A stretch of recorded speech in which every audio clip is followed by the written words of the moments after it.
De pistol squat. Bij deze oefening is het belangrijk dat je goed je balans zoekt.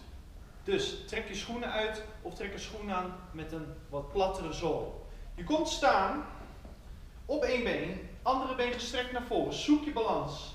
Kan je handen bij elkaar doen. Goed je buikspieren aanspannen. Adem in en omhoog. In en omhoog.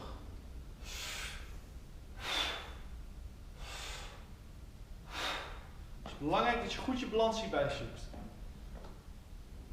Daarna andere been. In, uit.